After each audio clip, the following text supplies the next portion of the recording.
I make my game crash and my live stream ended. That's why. I'm back.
Shit, why is it not working?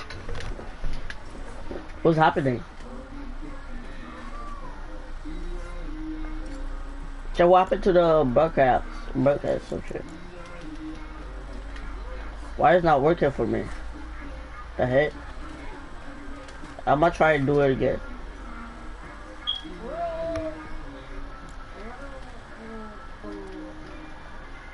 I don't know what's happening, chat.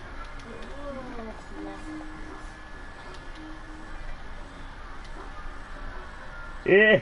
Yeah, I'm gonna try to do it again. I don't know what's happening.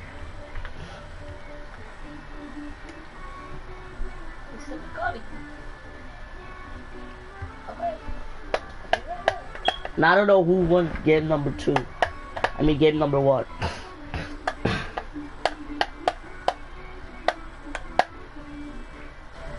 But what time it is right now? Oh, 11:51. It has to be someone winning the game.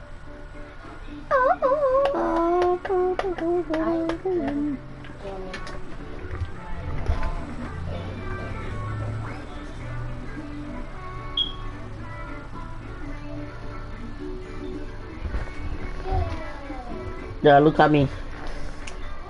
Pass, pa, pa, pa, pa, pa, pa, pa, pa. I see pa, pa, pa, pa, pa, pa, wow, wow, I see pa, pa, pa, pa, pa.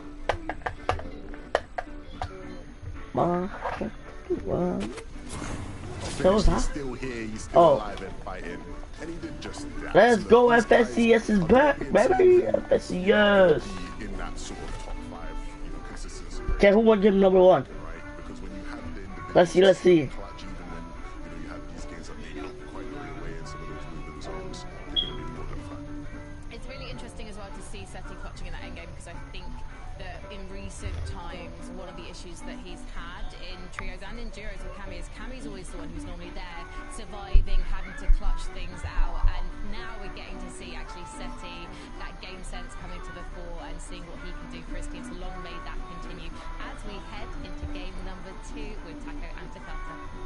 So who won game number 1? I'm excited, Takata, to see what takes place at Pump Power now, knowing that Pradage's trio has found that game 1 success. They've already punched their ticket to the Major 3 Grand Finals, but now some of these other teams in the lobby, they didn't Enough of that. game 1 shaped up. Maybe they For that's in the game, in the group 1.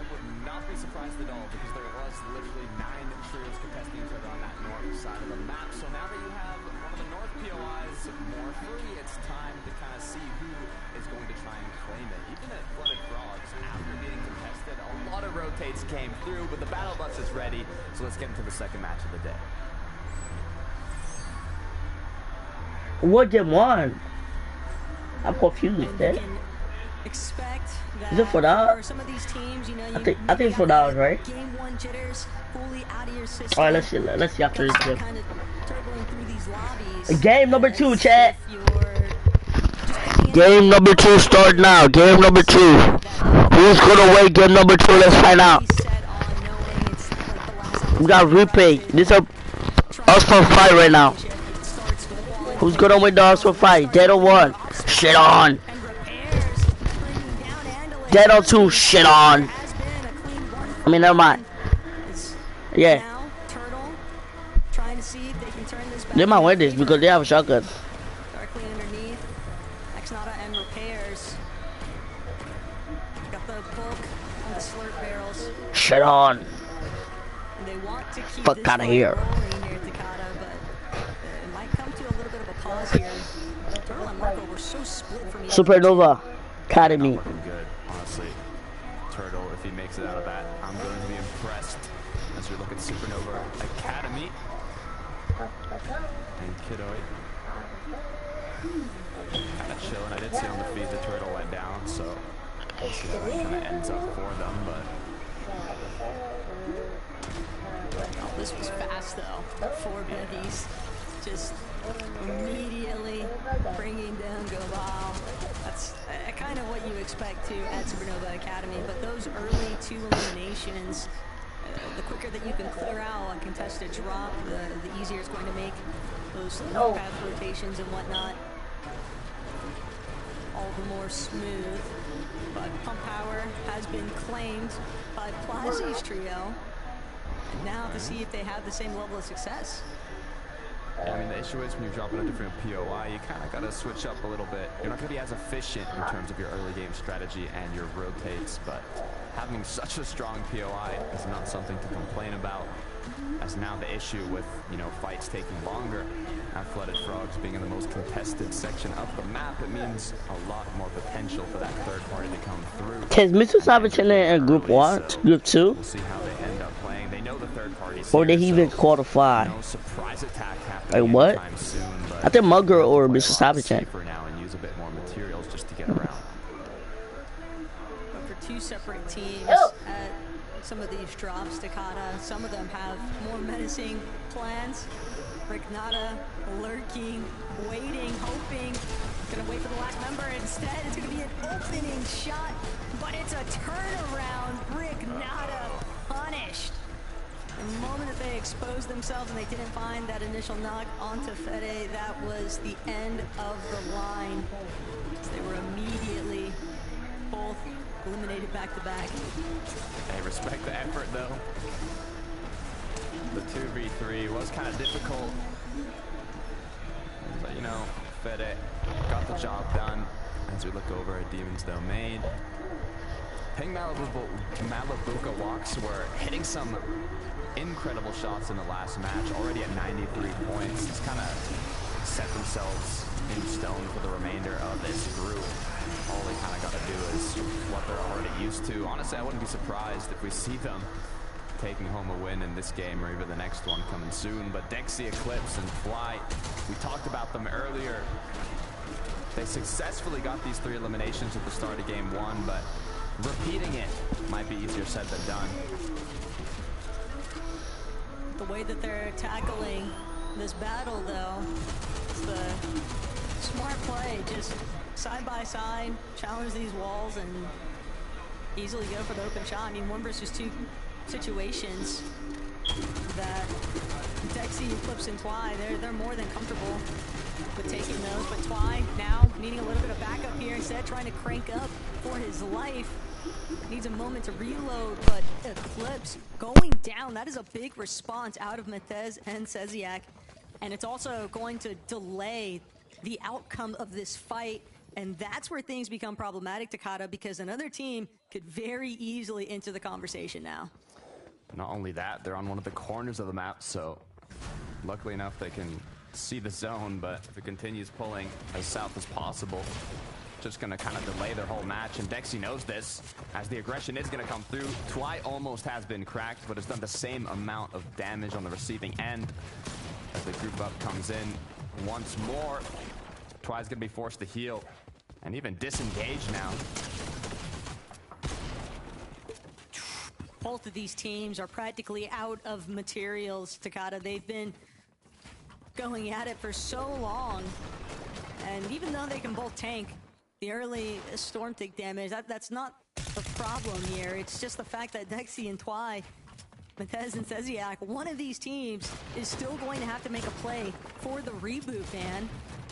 And they're both just so low on everything, but Twy is going to be the first one to fall. Dexy trying to see if he can still keep his final lifeline rolling, but Matez, he gets the siphon off of Twy and then takes the open right-hand peek. And that's going to be a long draw battle, but Matez will at least be revived with Seziak there, and for Focus, he'll have to wait for his teammates to actually make the play on the reboot.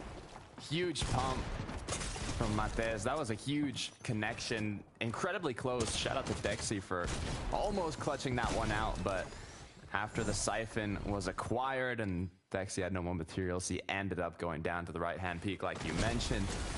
1-1 for the trios currently after the second match. Postroki, Bevies, and Kido, they're playing extra aggressive even though they already have 3 eliminations. They want even more. And They might find it. Nero, X-Ray, Chris, this team is incredibly low. And Bevy's just going to continue to maintain this pressure. And Keto and Bevy's both just chasing down X-Ray. He's doing everything in his power to see if he can create a little bit of space, see if he can reunite with the rest of his team, but that opportunity is going to be shut down. And Keto will get the body loop. Bevy's finds the knock onto Nero. And only Chris left standing, and not for much longer. Another big set of eliminations for Bevy's team, and it's definitely setting themselves up nicely for being able to focus on their positioning. They've got to have so much surge by now. Yeah, can't ask for more than 5 eliminations by second. Zone mixing up also looking quite good.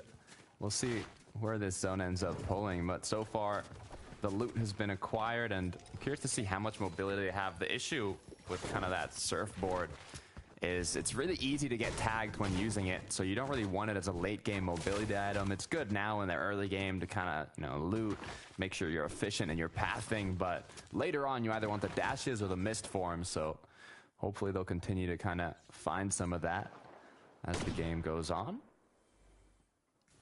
Big emphasis on just looting up right now from most of our uncontested teams. Seti, Yapko, Panzer.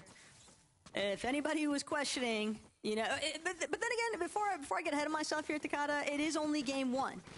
I want to see that Seti for games 2, 3, 4, 5, or even sooner if they, the Victor Royale win and you're in.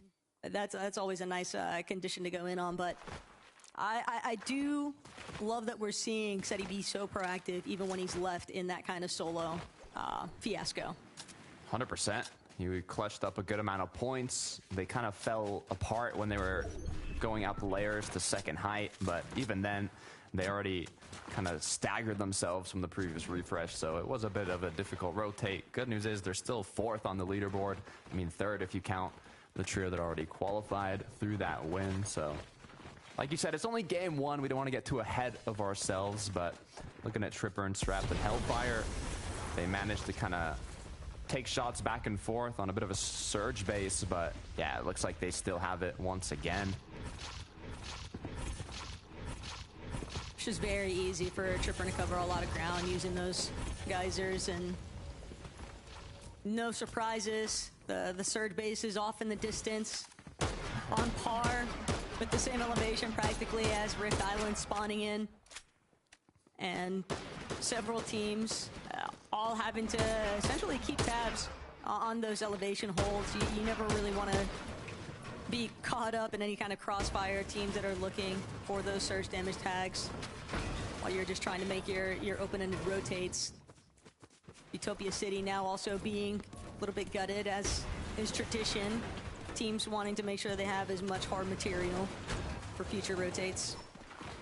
Yeah, it's interesting to me, as you saw from the stat, DMS Picks Darm won the most games out of any trios in the play-ins, and they even pulled zone towards Utopia City in the last match, but even then I was thinking to myself, okay, they've got to have a bunch of materials. I mean, they literally pulled zone to their POI, but then when we panned over to them, I think the only person that had mats was Demus. Both of his trios literally went down to having 0 materials, so I wonder if it's kind of that blessing curse that they just didn't have enough time to look for surge. They were forced into some fights. Hopefully it's not a repeat of game 1 and they can get a bit further this time around, but back to Outlaw Oasis. Not too much pressure on the Trip. Strapped in Hellfire. Maybe not directly in the lobby just yet, but there is a lot of pressure on this trio to make that appearance in the Major 3 Grand Finals. Such seasoned players, it's almost surprising to think that so much of the competitive conversation is kind of steered away from their direction. And so this is a really big opportunity for not just them, but all of these teams. And Mictez, saw him at the start of this match, coming up clutch and finding yet another victim. And Faded and Focus actually going to be the one credited for that elimination, but this is a big commitment to spend that much time sitting inside of the storm, hoping to catch a straggler that was obviously looking for that reboot ban opportunity. Yeah, I believe they were also on the cutoff of qualifying through consistency. The trio they just took out, so it's going to be a bit of a hiccup for the upcoming matches. Robin, though, Kylie and Ju, no eliminations on the board. They said, we want to get a bit of damage here. The zone has pulled close to them. It's going to give them a bit of relief as well. They can play this slower if they have to. No trios in sight, but it's always good to double check. Looks like Robin was pivoting. Maybe play a little bit more towards that overhead angle. Tekka, Jasper, Theodore. A lot of pressure being applied right now from Ju and Kylie. Except for wall holds. And Robin gonna see if they can maybe try and catch Tech out, but with the way that Theodore, and Jasper are playing this, they are not in any rush to Kata, but the pressure is consistent right now from Ju and Kylie. They clearly want these eliminations.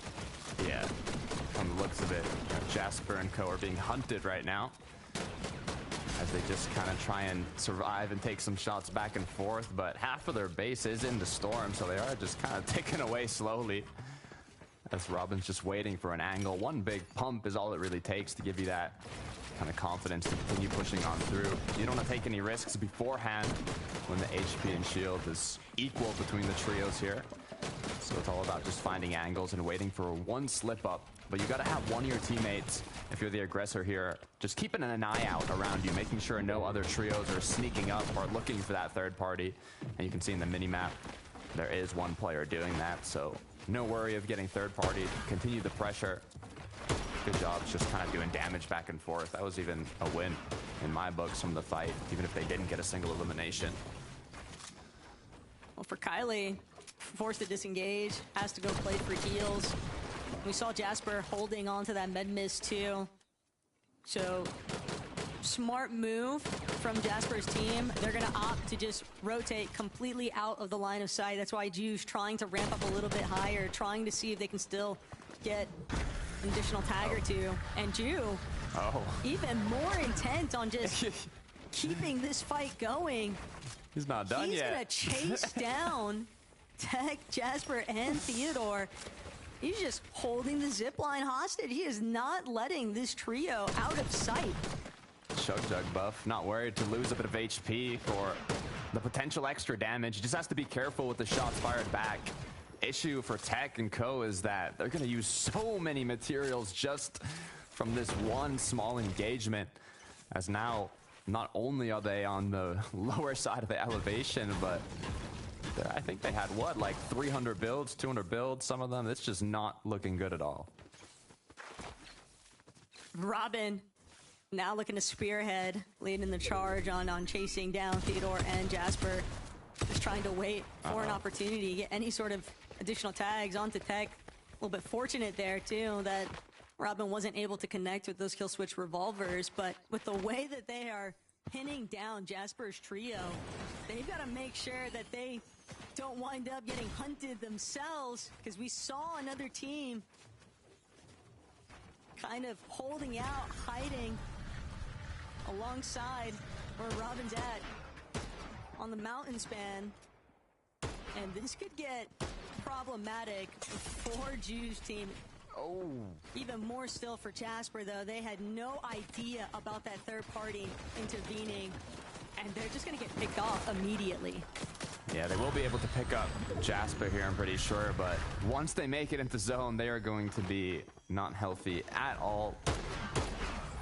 I was looking at the mini-map too. Zone is not too far once again, so due to pulling these pretty good zones, they're just able to take that extra time, get a good amount of damage. Ju, Kylie, and Robin are pretty set up here, even with the launch pad, to continue their rotate if they want to use that. You do have to be careful in these sections of the matches, though.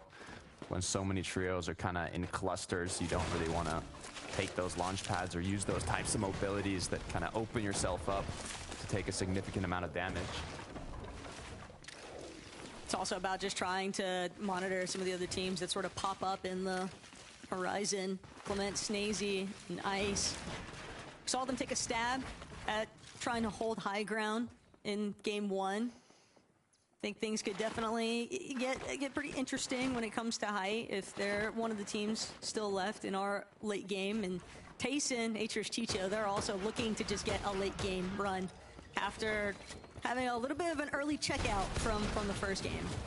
Yeah, I think this is a trio that can have a big match, though. Like, they had a low-point game. They all got eliminated right before placement points started. But when they get that big match, it's going to be massive, is my guess at least.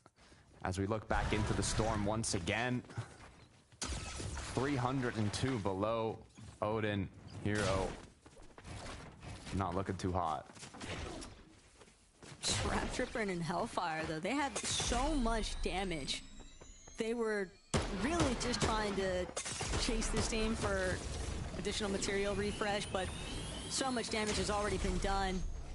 All of their shields are just being completely expended here, Takada. They're just trying to survive the surge take damage, but when you are 456 below, you can't spend all of your time just trying to pop these small shield potions, these big shield potions. Eventually, you're just going to lose that battle of attrition. That's 100% the case here. Hero, Odin, Mythics, any of them desperate to try and get a tag or two going, but the problem is they just need so much damage, Takada, and all of these teams rotating in front of them, fully aware of the fact that this team is clearly in shambles. That's why they're trailing behind us, taking shots. It might be too late. It gets to a point where it wasn't right now where it went wrong. It was beforehand when they were forced into an engagement in zone and used all their heals, used all their materials, and now being below, there's not much more you can do in this situation. You can see that the amount of teams that are already holding this congested side as well. If you're late to rotate in, it's not going to go well. Yapko, we can see how they picked up a quick elim onto Ziandi.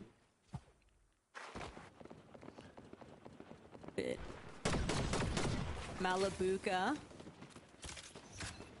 walks and ping, a little bit more central, but they'll be some of the first to start their next rotate.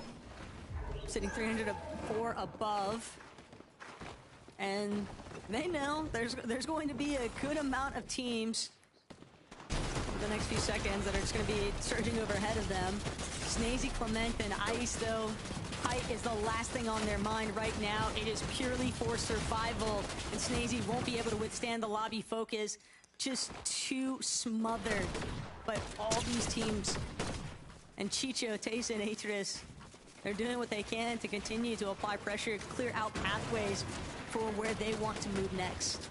They have the loot to take these risks, to take these fights, but that's what led to their demise in the last match. So will they think twice about it, as now they have to figure out a way to get the zone. A lot of teams already going to be holding them. If they can reuse mats from previous trios that rotated, it might be a good way to conserve a bit of the mobility, but Mist Form is going to be put into play. And it looks like a clean rotation is going to come through. Yapko, Panzer, Seti. Consistency is what we want to see from this trio. They looked like they were potentially elevating themselves for a height take, but what we'd assumed to see is just, you know, consistent end games, consistent points, and so far it looks like they're going to be maintaining that.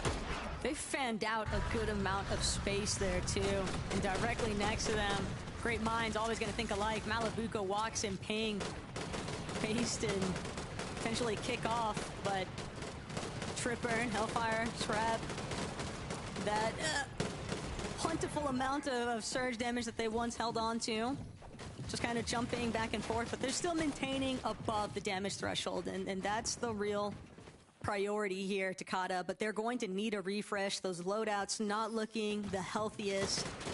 If they can find a big way to get a refresh going, that could be their in for a nice endgame run here. King Malabuka walks. Also just kind of waiting for the prime opportunity to strike. They're not necessarily pressed, but depending on their white heals, Takada, that'll determine how much of the storm they're willing to tank to try and control front side. Yeah, I mean, zone pulled from the opposite side to where they were, so makes it a little harder for them to control that, especially without using a lot of shields and mats on the rotate. Strapped, Hellfire, Trip. You can only get so much damage from trading back and forth. Sometimes you will have to play a bit more aggressive, and it's looking like it might potentially come to that as they're trying to figure out a way to conserve mats and rotate. 16 builds is all that Trip has, forced to use that last little dash, as now they're going to have to be thinking of how they're going to get a refresh. Srap shooting at the tree and trying to see if he can get any kind of opening onto somebody else, but that last dash not going to take him where he wanted to be. Does find a big return fire though onto Naix. Exposes himself and is immediately brought down for it. That is a huge lifeline that's now been extended towards Tripburn's team. It's a little bit of material, but it's something to work with when they were practically running fully out. Malibuca, Wox, and Ping also now sitting on this front side low. Kylie, Ju, Robin, forced to move forward. They've been chopped out, but Ping, Malibuca, and Wox, they look like they might just be taking shots onto teams, rotating a little bit after the fact. This is just so awkward right now in some of these low ground layers, Dakota, because so many of these teams kind of box and set up in positions that look like they're just waiting for the perfect opening blow, and that's going to be it for Tripburn. Demus, Darman, Pigs. Can't say I'm surprised to see that team controlling the low ground. Strapped with only 2 builds, forced to play it as a solo. I don't think there was a single trio that clearly took height earlier, but now it's starting to change up as Strapped has to decide, okay, I got my Chug Jug, I got one more use of my Mist form. How can I clutch up as many points as possible as a solo? And it's actually going to be Seti, Panzer, Yapko up in the clouds looking to close this one out. Malibuca, Ping, Wox, those misforms are going to carry them past where Yapko's holding on height currently, but Kylie under so much duress here. Collapsy from the backside of zone, just trying to see if they can break through, but the pressure from height is relentless. Seti and Yapko refusing to let anybody remain untagged. Srap gonna take his final misform towards that front side, just hoping that these pre-existing builds provide enough coverage. But it's only a matter of seconds before he goes down, and sure enough, claimed by the lobby at last. Now Ping, Malibuca, Wox, they've got this mid-ground, and they opened it up with an elimination, but they want even more. It's front side low that they're after. This is a perfect zone for Seti Yapko, but they have to be careful because it keeps pulling far. Hopefully they have enough materials or able to get enough refreshes. It's Tayson down below in the dirt though. Demus, Darn Picks as well, looking to get ahead. Might have to battle for low ground here, but an amazing rotate through as shots are trying to get kind of tested up above. Is height looking like they're in shambles? Are they looking healthy? Can we go for a retake? And it doesn't look like it as Seti, Yapko, and Panzer continue to rain down from above. Tragedy strikes for Malibuca and Wox. They've lost Ping. It's down to these two yet again to see if they can come up monumental in these final moments here. Unketo, Bevies for Strokey, a fully intact trio. Same case scenario for Yapko, Panzer, and Seti, except they're in full control of height. They've been chopped though momentarily, but they're gonna make a move towards that front side anyway. That might have been the original intention to begin with, but Bevies, Pastrokey, and Keto, they strike immediately. Bevies just cranking up, overtaking the high ground now, and Keto just trying to apply as much pressure now onto these other teams surrounding the front side low, and Yapko, Seti, they're just praying that nobody notices that they have 0 mats practically. Seti has exactly 1 build, and he's gonna play the Chug Jug replacement. But he was just here in the last lobby, Takada. Can he do it again? The double far zone pull was too much for Seti and his trio. They ran out of materials. Height has been overthrown. Picks, Darm, and Demus, though, looking to once again maintain low. Malibuca Wox as a duo, seeing how far they can close this one out. They got second place in the last match. Can they do it once again as Demus, Darn, Picks, a full trio still looking healthy, multiple Chug Jugs, an incredible amount of materials. All they need to do is claim this low, and it looks like they might be able to. But Demus, he just took so much damage. It's actually going to force that team to reconsider. Height, though, seemingly cleaning itself up. Atmo and Lens are going to be the new holders of height, but it's only momentary because Bevies for Strokey, they're on the secondary layer, and they want to see if they can continue tackling this, but Malibuca bringing down Lens. It's all Malibuca and Wox now for the high ground. Bevies underneath, but Bevies not going to expose himself just yet. He's going to retreat even, still playing the misform, just trying to get a better position.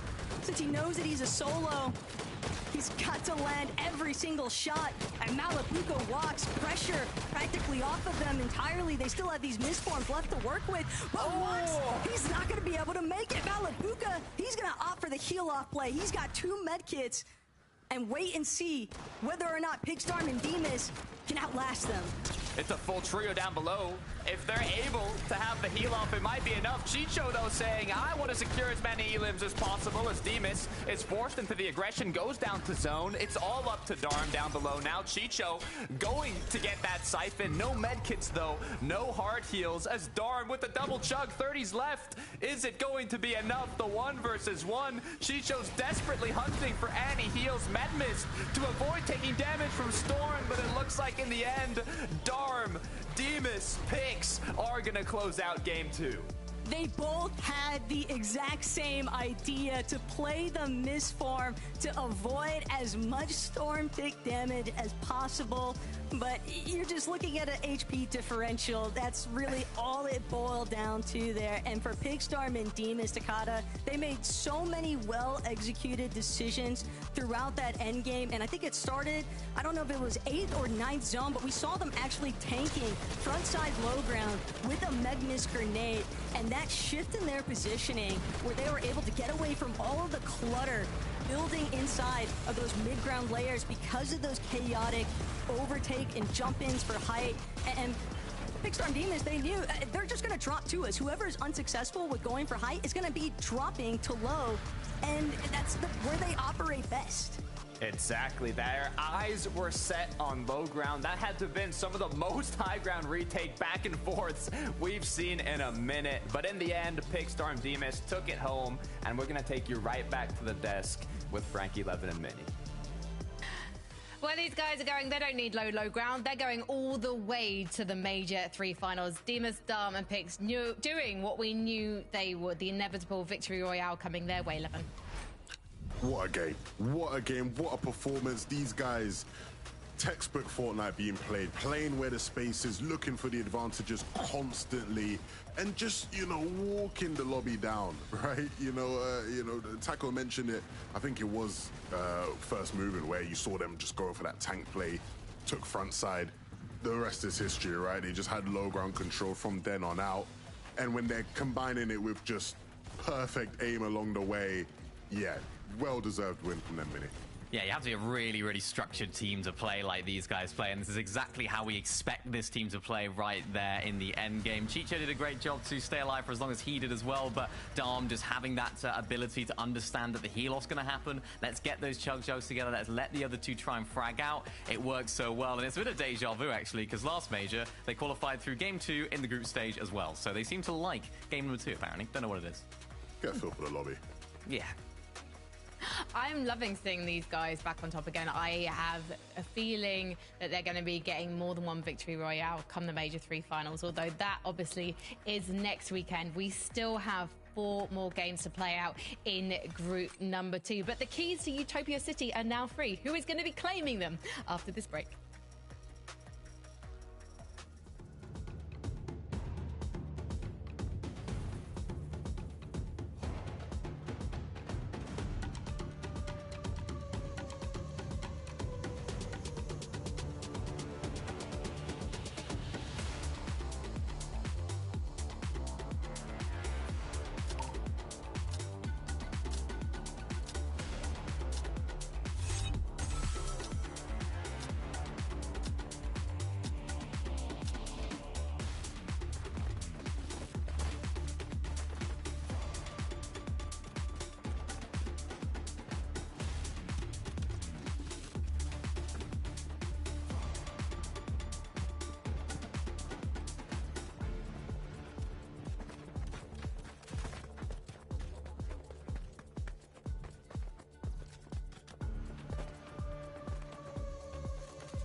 Welcome back to FNCS. Earlier today, we paid tribute to the iconic legends Seti and Kami. But Seti is alive and well and on fire in the lobby tonight. He's just had to clutch his second top 10 for his trio.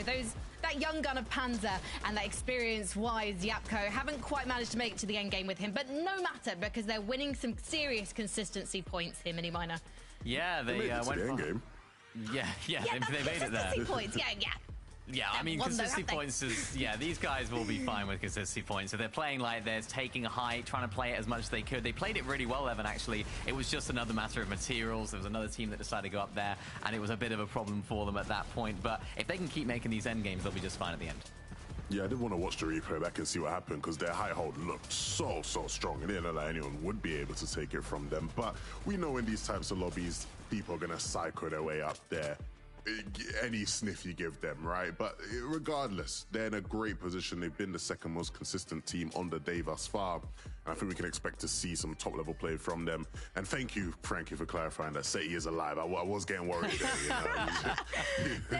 Not only is he alive, his trio has got 44 points more than French Peterbot's trio, who are in the last consistency position on the board. So they're in a good spot right now, but they've got to keep up that approach to the end game. Well, I say keep up that approach to the end game. Seti certainly does to guarantee that spot in the Major 3 finals. Now, if you look one spot above them, top for consistency, because number 1 and 2 have qualified already to the Major finals through their golden ticket victory royales. Ping, Wox and Malabuka are playing out of their minds, but we'd expect nothing less from them, Levin.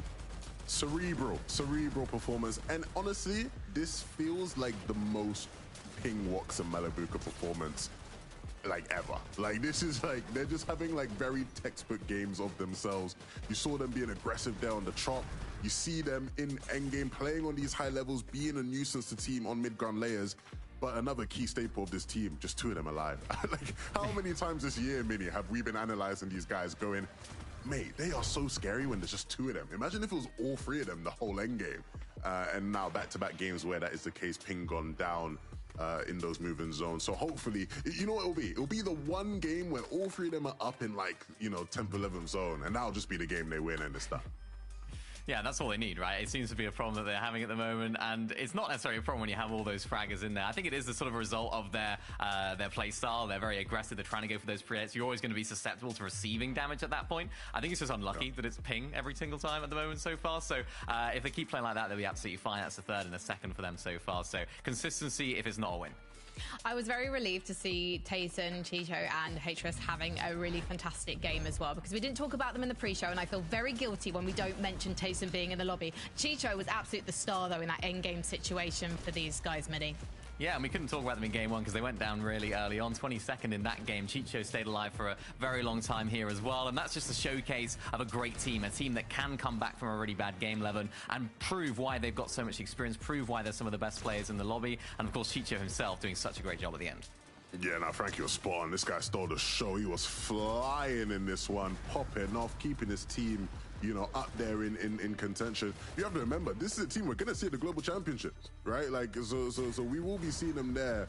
I think just getting to watch them warm into things and improve as a team, improve as a trio is going to be crucial over the next sort of weeks and months.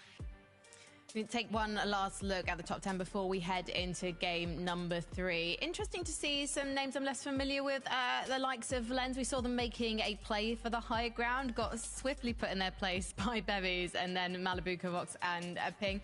But they are with Andy, who is a name that we know and love, Levin. Yeah, Andy Z. You might be thinking of the wrong Andy. I feel like you're thinking Andy of Z Andy. Z Andy. No, there's 2 Andys. There's a different. Andy Z is different from Z Andy.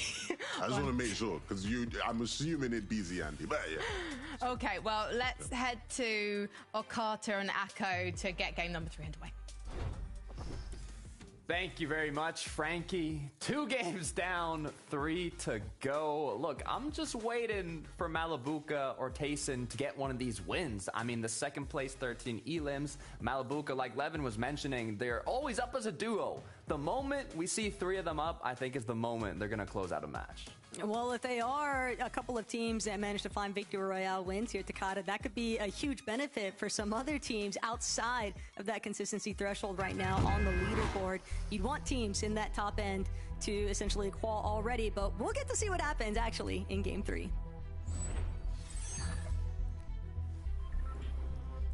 After Demon's Storm picks took home that Victory Royale, Utopia City is going to be opened as well.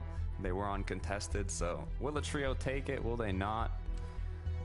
Only time will tell, as it is going to be a west to east bus, so I'm curious to see. You will be able to see as you're dropping in kind of who might be potentially contesting you at Utopia if you kind of decide to do that surprise drop spot. The elephant in the room for some of these teams, though, Takada, is that even if they are landing at a drop spot that's opened up, even if you find success from that drop spot and you get your Victory Royale, do you necessarily want to commit to that drop for the grand finals if you know that another team is also going to want to fixate their priority there? But right now, Supernova Academy definitely gonna start getting pretty rowdy here for Strokey, trying to see if he can get some opening shots, and the first knock is going to be in effect here. Kiva not be able to escape. Doom following after the fact, and now alone Gobao lurking at Supernova, just trying to see if he can crouch his way to freedom. He might actually escape here. Yeah, the fight didn't last long in the previous match, and once again, not lasting very long. Bevies and his trio, on the other hand, have had really good games. Enough to put them in that qualifying range through consistency. Currently top 3, not including the 2 trios that have already qualified from the win. But yeah, for Gubba here, I'm trying to think, like, what would there's really not much you can do. You just got to stay alive and try and see if you can bring your teammates back in the game, but not going to rush anything for sure. But Enkido and for Strokey, and then they know there's still 1 member left over. So they're not going to necessarily be looting super recklessly. They're probably still trying to see if they can pinpoint exactly where that solo is at. But Flooded Frogs has been a pretty popular drop, given the amount of success that we've seen from some really established teams out of this POI. But for Repairs and Aitsu, they've had a lot of commotion just trying to start things off. Just so many other teams looking to challenge them. That's really what I'm getting at. That can be the case, too, in a lot of these group stages, especially if you haven't, like, fully made a name for yourself as a trio enough to get a uncontested drop like Demon Star and Pix have. But, you know, it's how you kind of start getting the ball rolling. If you're able to consistently win off spawn, if you're able to qualify. Jake Buka, Kappa Factory. This fight seems to have been taking a while. This fight took way too long. So now Rash, Jake Buka, Lunex kind of scrambling here. Third-party visitation, and Miruz just trying to see whether or not he can forcibly overtake the Kappa Factory, but Lunex, Rash, Jake Buka, they've had opportunity to heal. Ace, this is an exchange that you do not have the HP advantage for. Lunex won't be able to connect with that shot, but now Jake Buka still looting out Kappa Factory, by the way. Seemingly having gotten the advantageous positioning, they pushed Miruz and Nex, just stuck them inside of one building, essentially. But now Velry, Leches, Azul, they want to start intervening here. And that's going to leave Jake Buka to not go on the defensive. Velry still has overhead control. The building's there, but Lunex, Rash, Jake Buka, they've decided we're going to commit with the team that we started this off with. And they're chasing down Miruz now. But Acefrag, Nex, they're all just full-on failing. Acefrag gonna turn around for a second here. those tags for white HP. Muru's not going to be able to get that shot that he needed. Instead, finds himself in the 1 versus 2, but Lunex, the suppressive backup fire here. Jake Buka not healthy enough, and Lunex, a clean trio wipe. And the assist indirectly from Lechis in the background. Valerie and Assel just kind of watching now as Muru's team, they will escape, but they still found 3 elims, Takada. That's a perfect opener. Yeah, I would not complain about that third party one bit. It's kind of the trend time and time again what we see when these fights take too long in the early game. It's just a matter of time until another trio joins the party uninvited and ends up crashing it. As walks Malabuka and Ping, not much worries at all, leading the pack by more than 50 points in terms of consistency, so they know it's only a matter of time. They're able to close one of these out. Looks like they're setting up for a Rift Island play too, and they're not the only team that might have that in the back of their minds. Sloxay. Oh. His trios coming under a little bit of heavy fire there, but yeah, I don't think Ping was anticipating to get chopped out so quickly. Twy, Eclipse, and Dexy might actually beat Malabuka, Walks, and Ping to the punch now because they had to wait a moment for Ping to heal. Sobi gonna be the one responsible for taking care of Ping's shields. But Walks now touching down onto Rift Island. Twy, Dexy, Eclipse, how well were they able to conceal their position? Oh, they don't know. They don't know, Taco. This could be huge. As even another trio hit a Rift. All it takes is one good 3-2-1 to take out the current titans of this group. Eclipse and Dexy stacked on the same tree. This is... Oh, it's always menacing. Whenever you see a team that's kind of just crouch walking around the island, more impressed by the fact that Malabuka, Walks, and Ping didn't actually spot Dexy's team on the rotate in, and Walks paying the ultimate price, still barely clinging on for dear life, but he is so incredibly low on HP, he's gonna have to depend exclusively on Malabuka to create a little bit of a gap here, create a little bit of space. He will manage to replenish his shields, but they know that the battle is on now. Here at Rift Island, Dexy, Twy, and Eclipse. You started, you poked the bear, and so they're gonna need to find another big opener, or they're just gonna be drawn out to a standstill, and that seems to be the intention here from Ping, Walks, and Malabuka. Yeah, the pressure is on now. Not really the bear I want to be poking personally, as now they have to decide, you know, okay, well, we got a bit of damage, but are we really going to continue with this engagement? Like you said, most likely not. As we can see what's been happening with Robin, Kylie, and Ju. Looks like Panzer was actually taken down. Not sure if it was a full trio wipe though. Doesn't look like it. No, Seti looked like he was really hurt, but able to break away. So Seti and Yapko gonna be left to try and play for the reboot there, but that's only if they don't get chased out. After what we've witnessed so far from Ju's trio, can definitely say that they're a team that is more than willing to commit to holding a team at bay.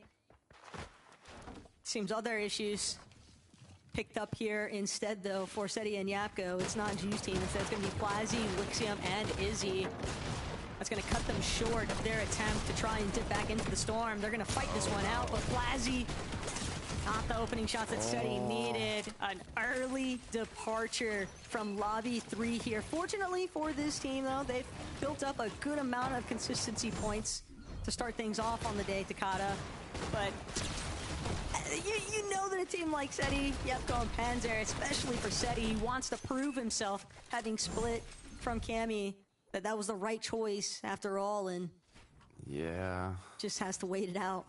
I mean, they've got that cushion to fall on with the amount of points they got, but if you keep falling on that pillow, eventually you're gonna fall asleep and lose that spot to qualify. But I mean, they had 104 points going into this match. Cutoff was at 60, so they should be good for the next match. However, if that happens again, Could be detrimental. Bevies, on the other hand, good reaction time to keep himself up, but still a little scary. You don't want to get knocked down in the storm here. It's so common for teams to expend a lot of time tanking up the early storm ticks and just to apply pressure to the flow. Any teams that they see kind of rotating through the paths that they want to take makes sense. And it's also just experienced teams like Tayson, Atrix, and Chicho. They know what kind of time commitment they need to make to still maintain a good pace in a lobby. And when you have a couple of Memphis grenades, you can play for Deadside for a while, as long as they've been maintaining their surge, which I'm sure that they've been on top of. 100%. They haven't had issues making it to the late game. It's been more getting those big impact matches in the late game. But I said issues, all it really was the first match, and maybe a bit unlucky because they did get second with 10 elims in the previous one. So a repeat of that is all it takes. Clement, Snazy and Ice now looking incredibly good with 4 eliminations on the board. Since there was so much action kind of popping off over by the Kappa Kappa factory, to see Snazy's team now surge base south of Rolling Blossoms Farm, that's just like that, you know, that halfway interruption point. Maybe some of that commotion drew their attention, but Izzy, Plazy, they found another team to kind of take over. Izzy's going to be the first one to close in. They know this is a very steep HP advantage. All Izzy needs is one shot, and Leches is just doing whatever they can, but Fede is going to be the first one. And Plaza, while they were knocked, it's not really a serious threat here, Takada. Which direction that fight was going to go, just a numbers game. When you have the 3 versus 1 or 2, the trio should win that every time. In theory, but not every time. As we're looking at a 2v3, hopefully they can prove our theory wrong. These are the situations where you know zone's far, you know you don't have a big enough HP or shield advantage to take the risk. Even if it's a 2v3 and you do end up eliminating both players, but one of your teammates goes down, you've already kind of set yourself behind significantly, so it's a lot of the time not worth it to take that risk unless you're like Peterbot or something. But for now, go ahead. Oh, I was just gonna say, it's just the fact that Atmo is clearly watching the back tarp, and Andy, Theodore, that's a nice elimination, but it's the fact that these teams, the way that they catch each other, and again, it's that disruption to the natural flow, right? And while I do think that there are some very clear advantages to playing that Deadside at times, if you just spend too much time stuck in one engagement, we've seen it over and over again, Takada, just teams that are already based up inside that edge of zone, they're just going to hold you. It's like you finish one level, and then you have to go into another boss fight. A harder level. Yeah. It depends what part of the zone you're on, too. If you're rotating from kind of that congested side, the side of the zone that's going to have a majority of the trios rotating in from, there's going to be even more waiting for you, especially if they don't have enough damage. Once you have enough damage, you can kind of play that safer route, but it's a low percentage of the lobby that has that much safety. It's on the feet. Dexy picking up one. There's a trio I want to see take home a VR. So far, they haven't been in the best position to do so, but it looks like the reboot might be stopped here. Will they be able to take the player out of the sky? As they have to be careful. Good job from his teammates here, applying pressure, allowing their teammate to drop back in. Oh, some much needed damage though. Maestro just gonna see if he can bring down Square, and sure enough, that reboot play might have actually been a huge saving grace for how this trio actually performs throughout the rest of this lobby, Takada. That's a nice couple of refreshes, and it's really the damage off of that reboot. Immediately securing all of that damage it's got to be such a huge relief. 100%. Metallucas trio up above on the mountain. Kind of making sure he's good. They're aware of Hellfire, Srapt, and Trip. Are going to use a low pad, though. But it's just to rotate. It's not to play aggressive onto Malibuca. Would not be a great idea with this whole trio up above waiting for it. As we look at another Surge base. This one, pretty centered in zone, so not really as much to worry about. So many of these teams, though, in the Surge bases, whenever you're holding on to these DMRs, comes down a lot of times in those moving zones. Oh. And Slaxay kind of being reminded not to hold those peaks for too long. Xaerox, though, run it back. He finds that elimination onto Andy. Lenz and Rudolph thought that they had a chance here. Instead, it's going to be the counter collapse. Fede, Xaerox, Rudolph, Atmo, just hanging on by a thread. How many minis? 13, 14 minis? Looking like they got more than enough shield. Most likely to kind of be able to take those back and forth from their Surge base if they need to. It's got plenty of minis. It's really just about whether or not they can even break into a decent position, because a lot of fights right now, Takada, from teams inside of the Storm. And Gumbao had to make that play for the reboot, which is a big part of the reason why we're seeing these teams having these fights so far out from where everybody else is at. But Gumbao just trying to run them down. Kylie and Ju forced to retreat to the low ground, but Ju opens up with a massive connection onto Doom. 3 eliminations, and that is perfect since they lost Robin along the way. But still going to be quite the adventure here for them, Takada, even with those refreshes, even with that little bit of, you know, material gain. It's still a long ways to go as a duo. Yeah, satisfying shots getting connected. Robin, Ju, Kylie, we're having troubles kind of in that later half of the mid-game, yet to get a top 10. Hopefully now they've kind of set themselves up to have a decent match, even if they have to play it out as a duo. Malibuca walks Ping. Great position in zone, but don't want to force anything too aggressive here. Hellfire actually right behind them. I'm pretty sure they're aware of this, though, as they saw them previously, so hopefully they don't get caught off guard. Also seeing Ping, though, with 1 elimination and Hellfire. Wonder how far back Entrepreneur Srapped might be, or if both of them are still even with him. Looks like Hellfire definitely encountered some trouble along the way. He barely manages to run across into the edge of zone. Uh-oh. And yeah, both teammates missing, at least on an isolated part of the zone for right now, Takada, but he's going to immediately be spotted out by Wox, Malibuca, and Ping. Given that he was trailing them in the first place, you called it. They're fully aware of the direction that he'll at least be coming from. Yeah, sometimes, you know, you want to think to yourself, when you're playing as a solo, you ideally want to conserve as much materials as possible, but you don't want to let your opponents know you're playing as a solo, so kind of overbuilding can work quite well a lot of the time to maybe scare your opponents a little bit. Clement, Snazy, and Ice, we saw their success early on. Looking to close out the gap in that consistency side of the leaderboard. And with the potential for picking up an elimination or two, this could be huge. Even better still is the fact that they've already got their position inside the zone. They're just holding all of these teams behind them.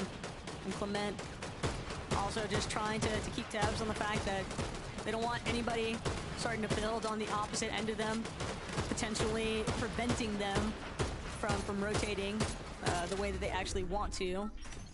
But Snazy, Ice, and Clement, they've managed to at least bring themselves back, because not that things were looking, you know, dire for them, but a little bit of a hiccup clearly in the early game, and now they're looking pretty set to sort of tackle this late. That they are. You see how these rotates are coming through, but gonna make use of multiple dashes. It's kind of hard to think when you want to conserve these, depending on how much mobility you have. And it's when you use that mist form, you can't really shoot when you get right out of it, but with the dashes you can, so. Different situations for each rotate. Tayson, Haris, Chicho. Incredible game 2, but fell off early in game 1. As long as they're able to stay up as a trio, play together, wouldn't be surprised if we see a retake or a repeat. Pardon me.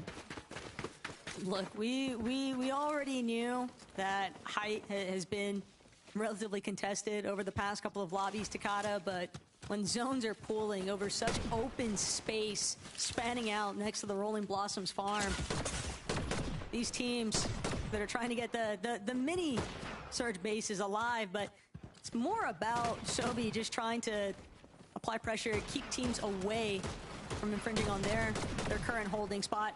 Asa, the bear, just trying to skirt by unnoticed, lost almost all of his shield, and he's just getting trapped. Those teams on the northern side of the zone just so caught inside of the congestion. A lot of foot traffic moving their way. And Robin, Ju, Kylie, they've been duking it out since the start here at Takada, and they're gonna have to keep bringing answers to some of the teams that are just pulling up behind them, teams that are just trying to see if they can take over the layer that they're looking to control. Trying to think too in terms of, you know, height. We saw that Seti's team took it quite early, but they had so many materials it wouldn't have even, you know, it would have worked out if the zone didn't just keep pulling far every single pull. So if whatever trio, you know, kind of decides, is it worth it to take it this early on, you can get a bit of a couple lucky zones and it could be enough to conserve the mats that you need. But I can see Malibuca Ping Walks kind of hungry, interested in those trios that are up above currently. What I know for sure is that Robin went from having shield to having nothing at all. And the moment that they apply enough pressure onto Sylvie, Walks, Malibuca Ping, they want this front side lobe, and they're looking to take it by force. The fact of the matter is, you apply that much pressure, teams aren't going, they're going to have to spend time healing. So they're going to have to pull back naturally. But Malibuca Ping Walks, there is definitely trouble brewing on the other side. Some of these walls, Snazy, Ice, Clement, inside the mid-ground. Not going to be able to fully close in just yet onto Eclipse's position, but they've at least pushed other teams out. And Clement still trying to just claim as much space as possible while keeping their back walls closed off. A lot of strong trios kicking off this end game. Sluxay and his teammates here, just 47 above, but full low is where you want to be if you want to pick up a lot of this damage. Now trying to just get some sprays, any potential opening, as they have to decide, do they want to elevate themselves, do they want to continue fighting for this? But up above, an uncontested high ground. Shadox and Odilon, all you really want to do from this position is just spray down. Don't allow anybody else to even consider looking up. Even if they were to get chopped out, though, so many teams carrying these dash sprites and the misforms, and they're already navigating towards this next front side. Bit of a far pull here. Malibuca Ping and Walks know they don't want to get caught up with the rest of the pack.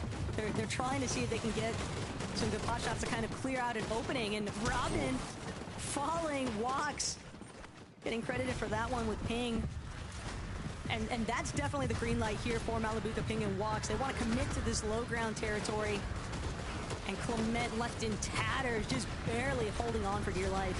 Yeah, just 16 builds, but I wouldn't call the commit yet from Malibuca. We've seen them try and retake height in those final moving zones, and if they have enough loot for it, wouldn't be surprised if they do it once again. But Shadox and Co are continuing to try and hold on, have not been contested yet, as Clement is going to pop that med miss now, trying to find any refresh possible. Hits the 86 shot, but it's not enough for the elimination. One more needed to connect, but he cannot close it out, as now he's going to misform back into zone and continue forwards. 25 builds, that's what he's got. All that matters, though, is that Clement found any kind of builds to work with. Still trying to clutch up placement points wherever possible, and will manage to replenish those shields. Ping chunked, still alive, but it's going to be height that actually gets chomped out. Malibuca seizing the opportunity to bring them down to their level. Malibuca knows They've got to clear out a path before they really get the ball rolling here. And Sobi, Solaxe, Nosif from the low ground. They've been trying to control it since first moving, but a lot of teams beginning to make their way to ultimate low. But Ping, he wants to actually crank up onto the high dash sprite, not going to take him to where he needed to be. And Odilon still barely clinging to the high ground, forced to drop now to provide some suppressive measures against Malabuka, who nearly took out Isha. But Odilon finding one from the high ground. Ping could be next if they're not careful, but it's Malabuka who gets claimed. Walks. He's got the chug jug, but not a lot left in it. Gonna drop into the tree, just try to see if he can find this elimination onto Izzy, but it's turned around. Didn't have a chance to reload. Izzy closing it out, looking to now hold it above. Clement still up as a solo. It's Sloxy though. He's going to take height. Not able to connect that initial pump though, as Izzy's going to close it out, as now they get just enough materials to continue tarping on forwards. But the trio that was one height is now below. But Izzy, are you serious? Another one gets picked up, 5 on the board, looking to close this one out. Just 4 opponents left, and Clement is somehow still holding on. Clement's not the only one either. Sobi trying to do whatever they can to raise their placement points. Shadox, last man standing for his team, is going to now be forced to take this battle up against the team on height. Plazi will drop, just needs to connect one shot, and sure enough, Izzy, Lixium, and Plaze are our Victory Royale winners here in Match 3 Takada. And that's got to be a huge feeling of congratulations for this young trio. Not only is it now their first grand finals that they've qualified to, they were contested at a split drop. They were also going into this match with only 18 points, and from those 18 points, they pulled off a win and qualified themselves into their first major finals. What a way to close it out. And it's just the trust that Plaze and Izzy had within each other, both tackling separate angles, just leaving Shadox with no room to potentially turn that one in his favor. So again, big ups to Lixium, Izzy, and Plaze, but Frankie, Lev, and Mini, what do you guys have to say? I was watching that end game and I was going, okay, if you are Shadox's trio and Malabuka wants to take your high ground, just give it up to them. They fought for it. And then suddenly, out of nowhere, once Mali has established that high ground control with Vox, this guy called Izzy just comes up and sort of pumps him off. What's happening there, Mini? I mean, it was pretty chaotic, actually, on high. You know, Malabuka always, as he always does, and that trio caused so much chaos up there. And these guys are actually the beneficiaries of it. They just decided to go on up and claim it for themselves. Little duo clutch there at the end. I'm happy for these guys. I'm excited to see what they can do. Of course, Takata mentioned it. First grand finals for all 3 of them. I saw no Lixium as a sort of content creator style player as well. Like, although he's a very, very good player himself, he streams a lot on Twitch as well. And he's one of those sort of players that can pop off when the lights are bright. They actually moved to pump power as well, getting coached by Pradaj, so it seems like that definitely would help them in their sort of surge for this win here, Levin. But pretty solidly played, and you know, welcome to the grand finals for those guys. Yeah, look, for all the viewers watching, I know everyone's doing their predictions of who's the game winners. Who had them on their list? If you had them on their list, let us know in the chat right now. Whatever chat you're watching in. And also, I know you're lying, because I know you didn't have them on your list. I don't think anyone did. This was a surprise for, I think, a lot of us here. And like you said, I think a big part of that being the change-up. Again, when you have someone like Pradaj helping them in the background, I'm sure, you know, it definitely boosts their confidence. And yeah, really great win for them. These guys have barely played a set lobby final. I think they played like one eval final together this season, and that's all their set lobby experience. And now they get to play in the major finals. Huge congrats. Mate, I'm going to put a call into Kinch during the break and just be like, tell us more about these guys. I need to know more after a performance like that. They have booked their spots in the Major 3 finals. So congratulations to Lixium, Plaze, and Izzy. We will take a short break. We'll be back to talk about everything else that went down in game number 3.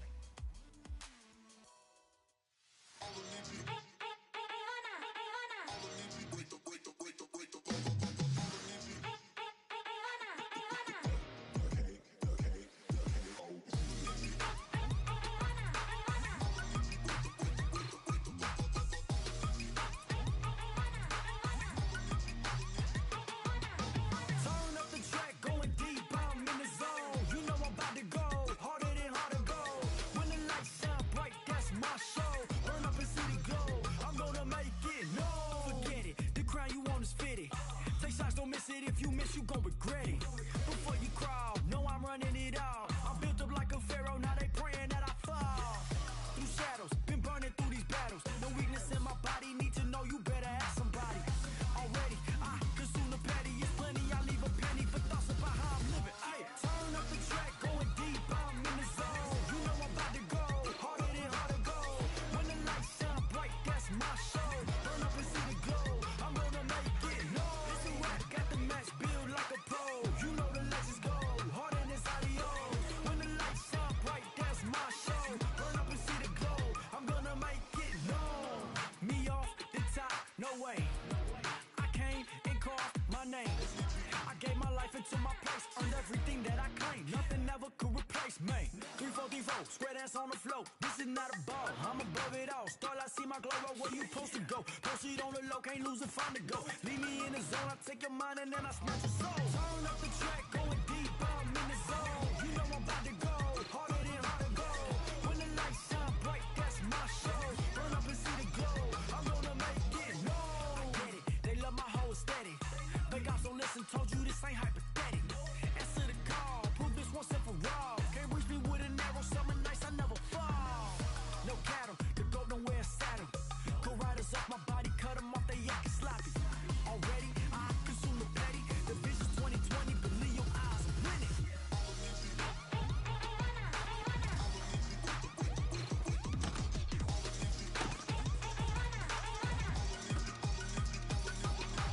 Turn up the track, going deep, I'm in the zone. You know I'm about to go, harder than hard to go. When the lights shine bright, that's my show. Burn up and see the glow, I'm gonna make it. No, it's a rap, got the match built like a pro. You know the legends go, harder than adios. When the lights shine bright, that's my show.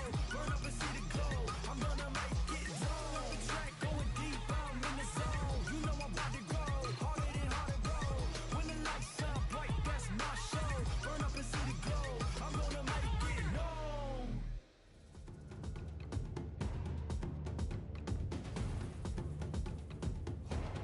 Welcome back to FNCS. We're halfway through the Group 2 action in Major 3. And unfortunately for some of the trios tonight, their competitive season in Chapter 6 ends with these games. So, not to panic anyone in the lobby right now, quite sad. but you've got to up your game. And that was a really difficult game for a lot of the trios who seem to be feeling safe and secure within our consistency top 5 level. It was a punisher. And yeah, I am going to get serious and a little bit sad right now. Yeah, well, hopefully we don't have to get sad because we still have 2 True. more games remaining, and so there's a chance for these teams to right some wrongs. But you're certainly spot on. We've seen a big, that end game. A lot of those teams, a lot of those players hadn't really made waves in the lobby so far, right? And it's because, again, a lot of our top hitters just seem to go down a bit early there and struggle. And I think we'll see that reflect on the leaderboard where, yeah, looking at it, things are looking a lot closer now.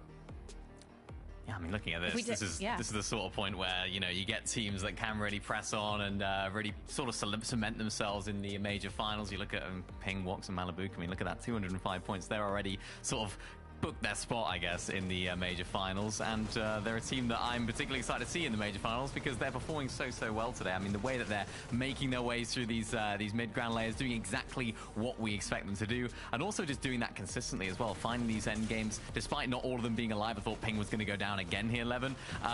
It seems like they just have everything that's going their way, and they're more than happy to be in this position. Yeah, and this was the moment where Izzy stole the game away, right? Yeah, tough one there. Look, I was wrong because I thought the one game where they would all be alive going into sort of the later mover zones, they would just win. It didn't quite happen, but to be fair, like you said, there was a couple moments there where they got beamed quite low and it got a bit difficult. But yeah, these guys are fine now. Just go through the motions at this point. Just a quick question before we move on to our next trio.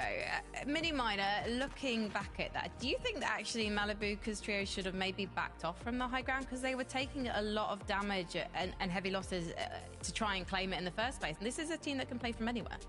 Yeah, I don't want to be just like a hindsight Harris, like, well, you shouldn't have done that, you went down. It's like, you know, obviously, but, you know, but it's like, yes, I would have liked to have seen them, you know, play out their game a little bit more because, you know, this is a team that we know that can play so well from that mid-ground, but it's just not them, I guess. They're going to go for high in this level of lobby. They know that they can, you know, perform well from that position. They haven't necessarily made it that clean of a height take yet, and maybe they have a little bit more freedom now in these next games. So, yeah, maybe they shouldn't have tried to go for it, but still, they qualify. They don't care.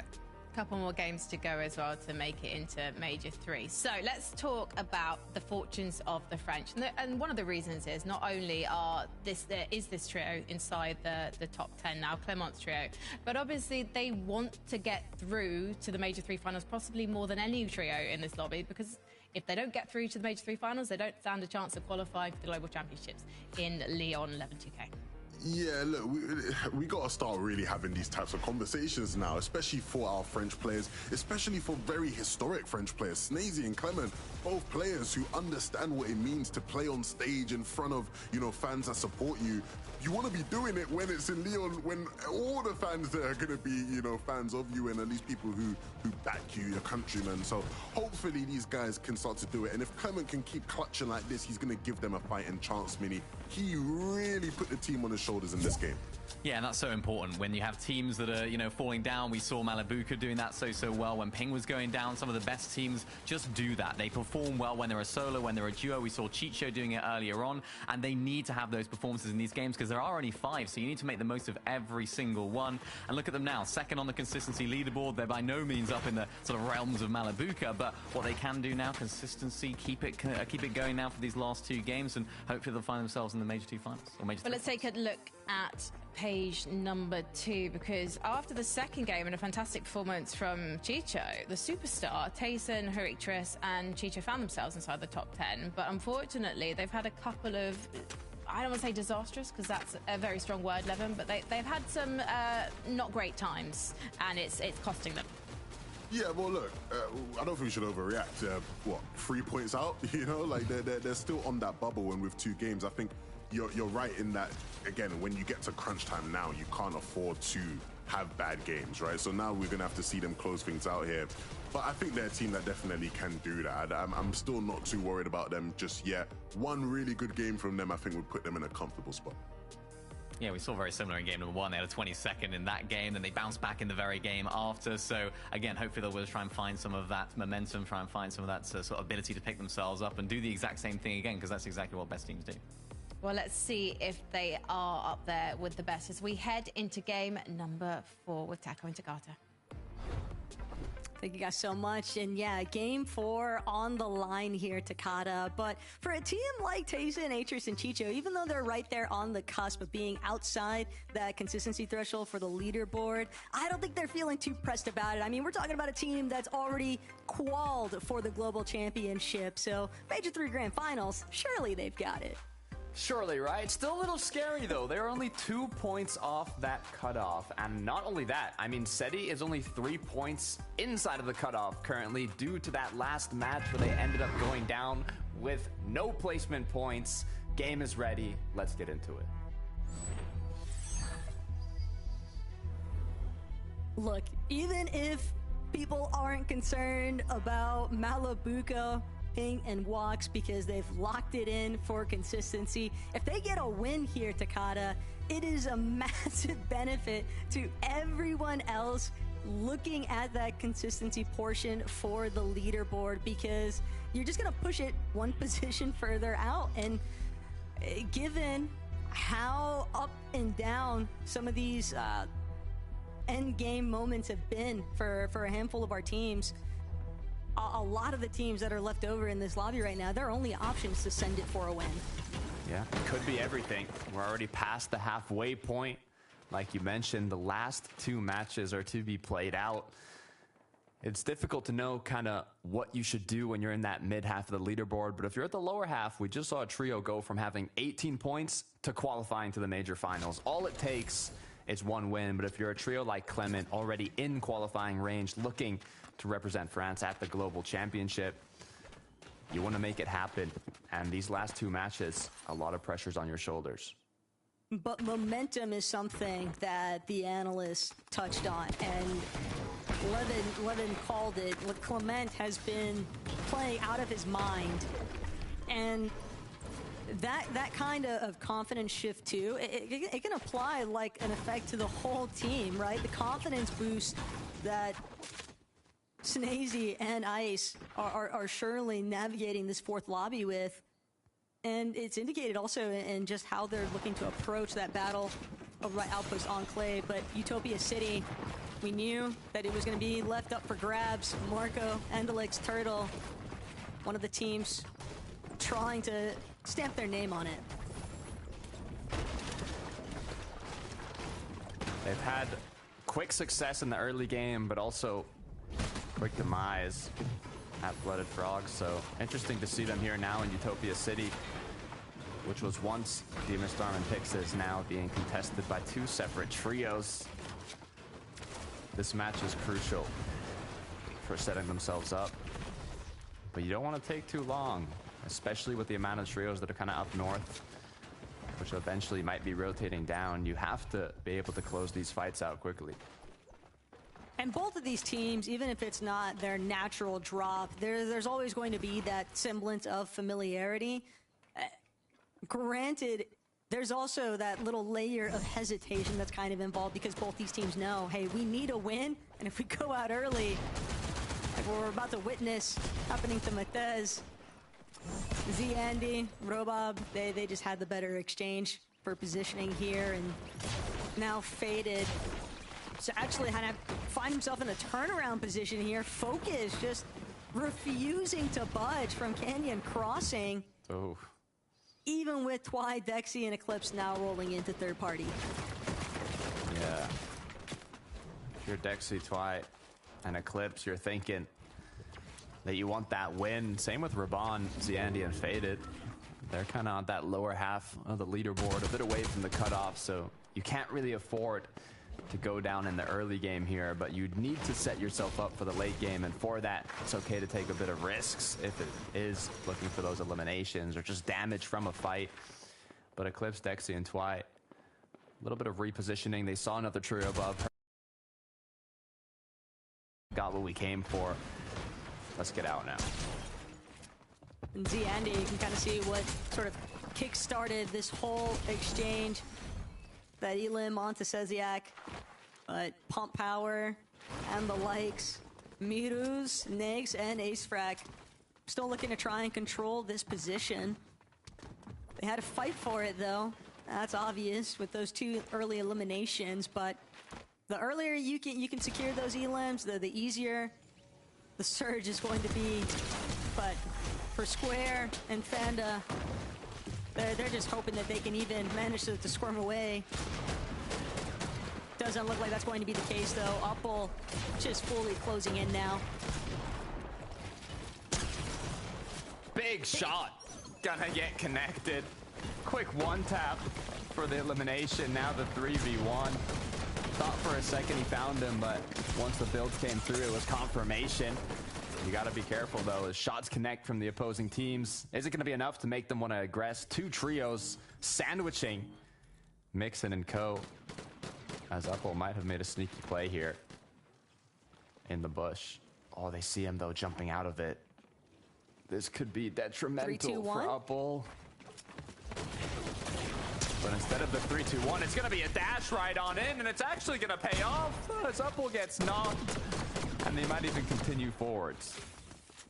That is just so unfortunate there for Uppel. By the time he realized what was actually going down, it was too little too late to try and turn it.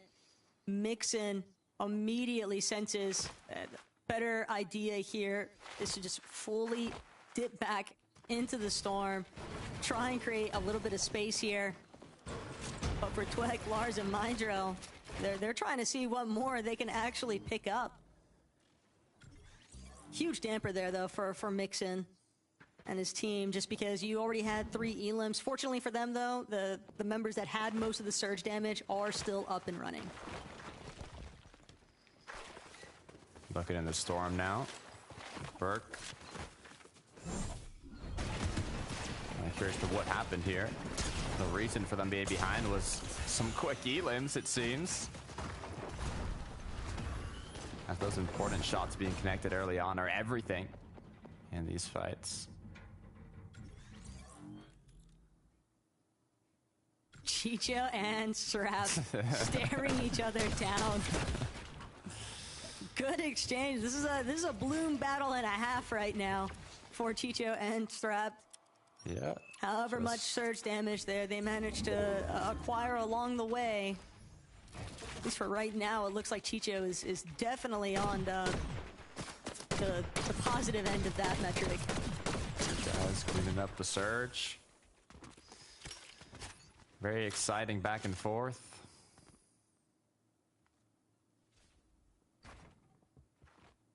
We'll let them do their thing as we go back on over to a little more close quarters combat, as it seems with Strokey, Bevies, and Akito. Don't want to let repairs get out freely. Shot isn't going to connect originally, but the full box might have just come through. And Kiddo looking to close it out, but he gets turned on for Strokey. Luckily enough, is going to save him and continue that push forwards with the surfboard. Not the ideal mobility item to escape. Revive going to come through, and a 3v1.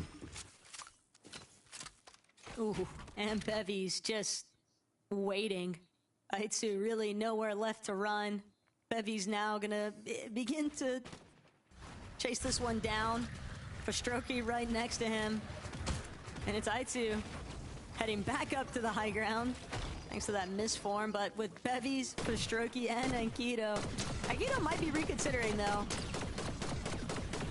Given that they looked PC for a second there and then got pieced up by repairs.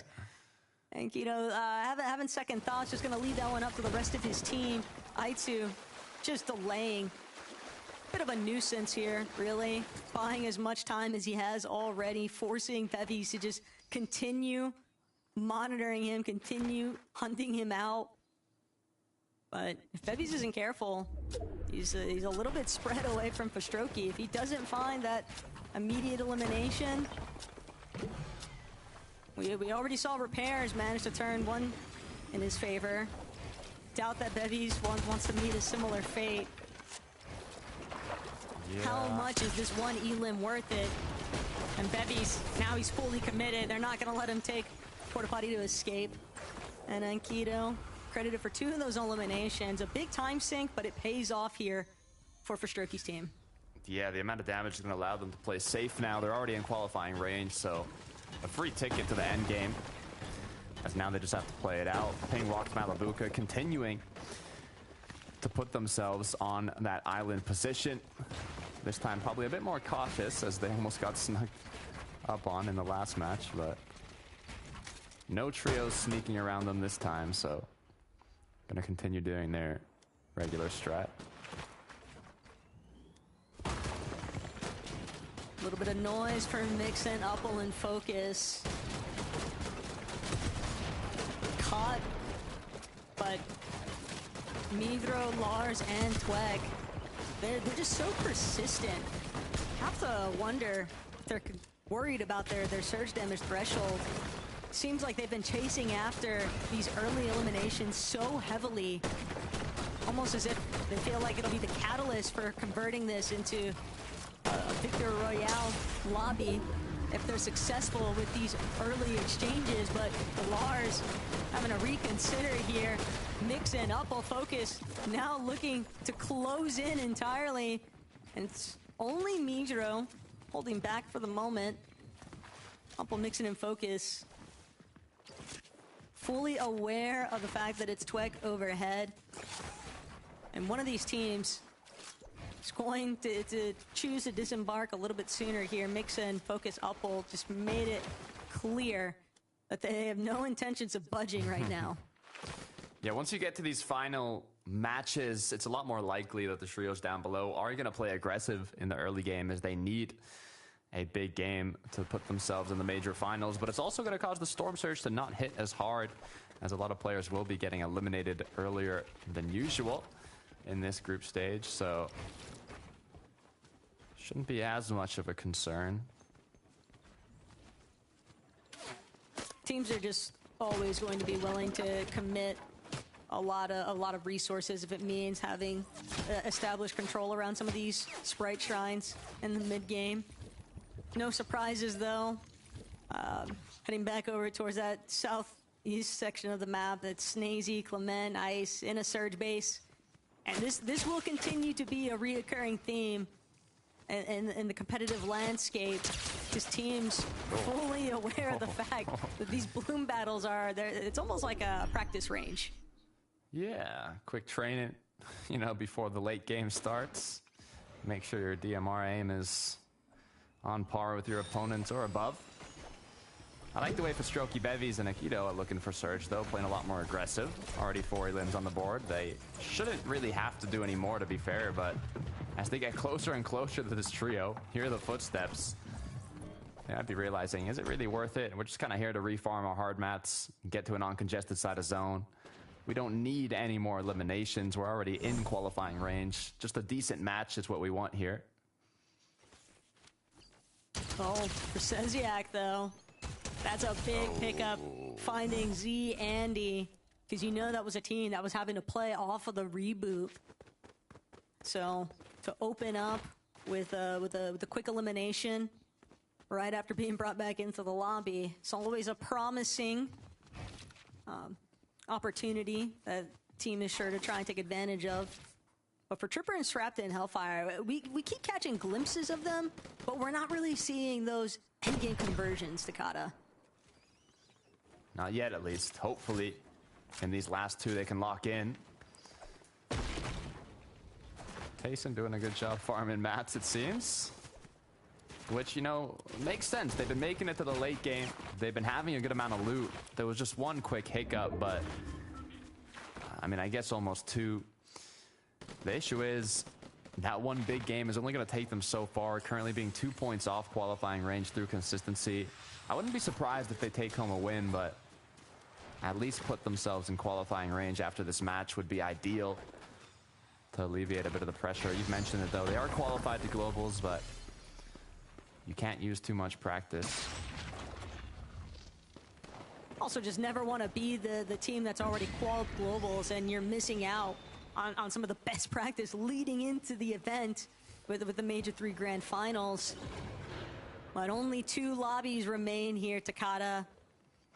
And Kylie, Ju, Robin, they seem like they want to play for the win. And it's a tough condition because it involves a decent amount of risk in terms of, are you going to look to try and control front side low? They've chased a lot of early surge from some of these teams, and they've spotted out the trouble. It's kind of picking up here at Brutal Boxcars. Ju gets a great opener, though, onto Ankido. And for the second time this match, Ankido is down, but this time fully eliminated. Robin, Kylie, Ju, they got exactly what they were after. They were hoping for a pickup elimination. A little pickup of a refresh, and the positional control here as Robin looks to pursue Fastrokey. Shield crack means go, but Robin from overhead has to close himself off and wait for Ju. Needs a little bit of backup here onto Fastrokey. The third-party intervention is the real draw. Did they get too greedy? They had more than enough damage, more than enough eliminations to play this one out. Going to the match in 8th place, where top 10 is the cutoff. They need a good game here, Bevies and Co. And now after they've lost Ankido, having gone down in 25th place in the last match, now forced to play it as a duo. It's not what you'd like to see. 2 Memphis grenades, though. That is a great benefit for Ju's team to hopefully capitalize off of. Rudolph completely sent packing. Twek, Lars, and Midro, they need this one, though. They want everything that Rudolph has because they needed to catapult themselves on the surge damage threshold, and now they are definitely set, but they still need to get positioning.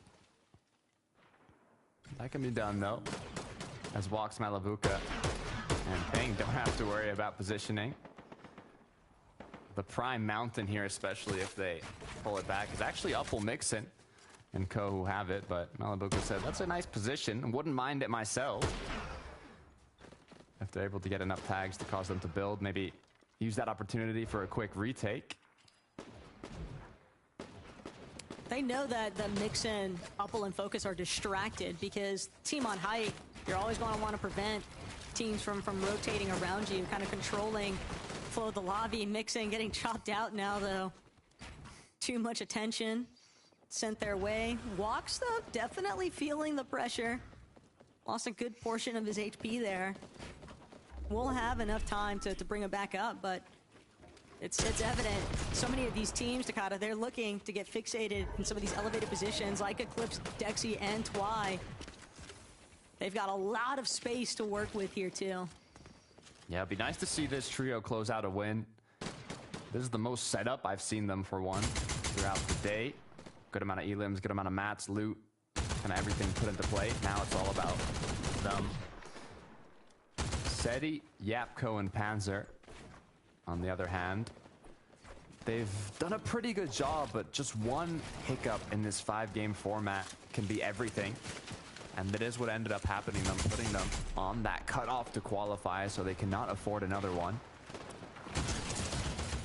Oh, end of the line here for Jasper, Tech, and Theodore. Marco and Alex Turtle. Big refresh opportunity now. What can you do with it? The win condition coming out of Utopia City have a little bit of overhead coverage from some of the buildings, which they're going to need because of the teams directly next to them on that hillside. A lot of ways that they're going to have to burn a good chunk of their material just tarping in, but I love the way that Marco has kind of tunneled out this low ground, and now they're just looking to see if they can maybe catch some of these later rotating teams when they look to push forward. Seems that Ping Malabuka Lots were happy with their shots, but hold on a second. Just 4 above, pushed up to 13 now as a few more shots are connecting. They know it's too risky to take a big engagement, and if they were to anyways, the trio right beside them is Tayson and co, who on the other hand have more than enough surge. So I really hope Malabuka, Ping, and Walks are going to be able to get enough damage here. The good news for them is they're leading the pack by so far that they could afford a bit of a rough match, but it seems like they were able to do a good amount of damage. The hero rank up, though, gonna do Malabuka a solid with replenishing some of his shields, and Walks still finding more inside of the mess that's building the congested portions of zone. Big heads-up play, though, from veterans. It's what you'd expect. They're going to continue to try and put as much pressure to the team behind them. They don't want to allow anybody to kind of traverse through what they've already staked as their territory. Sneezy, Clement, and Ice, though. And Alex Turtle and Marco in their sights. And Ice just closes off the wall. Don't need to take any risk right now. This is a big game for Clement, Sneezy, and Ice. Wow. Panzer's down. Oh, no. Hopefully they can have enough time for the double res. They do pick up Panzer once again, but they're not in zone yet. Now a full trio trailing them. They cannot afford to fight here. They're going to have to use a lot of materials if eyes are on them as they rotate, but it's worth it to not go down early. You can kind of take a look back at what went south here. And it's Yapko with the latest movement tech. Quick shout out to Higgs, I believe one of the first players I ever saw do it. It's a smart tactic, especially when you are in a bit of a pinch there. But Rick Nada, Beretta, and Knight trailing behind one of our leading lobby teams. And they can kind of be that thorn in the side if Seti, Yapko, and Panzer aren't careful. You can already see a little bit of paranoia building. They know that they're sandwiched currently, and they don't want to become the lobby focus. The full metal 2x2 double story is going to come through, but the zone has pulled towards them. This is actually huge for Seti and co alongside Rick Nada, as I believe this trio needs a victory royale, and although they're 12 below, all odds are in their favor now. With every trio having to rotate towards them, they should be able to at least connect a few shots, put them above the surge threshold. The issue I'm seeing, no minis, no heals, not a lot of mats. A refresh is what they're going to need alongside that positioning. last thing you want to do is have to burn through your healing resources like Malibuca, utilizing some of this Chug Jug. But with that Dash Sprite, Misform gonna be able to negate at least one of these Surge ticks. But it's Clement from overhead. Malibuca doesn't get the immediate knock, and Clement will barely manage to create some space. Snazy immediately on high alert here. Ping walks Malibuca still after more, but Ping unable to effectively dash inside the box. He's gonna play for shield replenish. Dexy, Eclipse, and Twy, frontside low, starting to pick up here. And Clement, Snazy, and Ice, it's obvious they want to make sure that they're one of the teams controlling it. They've seen the level of success that so many of our former Victory Royale winners today have had playing through that frontside low. Meanwhile, overhead, Rick, Rada, just looking to suppress. And Seti, Yapko, Panzer, kind of stuck in their own battles here, still sandwiched between a handful of teams. Good amount of heals mats left over though. Don't have to risk anything yet with the amount of damage they have, especially depending on where this zone pulls. But what happened? Walks, Malibuca, Ping now once again left as a duo. This time Ping is up though. They have enough heals to put them back in the game, but the issue is they went for those pre-edits. They couldn't close out on it. Now they're in desperate need of materials. A refresh is what they're going to look for. They can be. I would not be surprised if they're able to successfully find something here, but Marco, Andalex, Turtle are going to be the trio up above.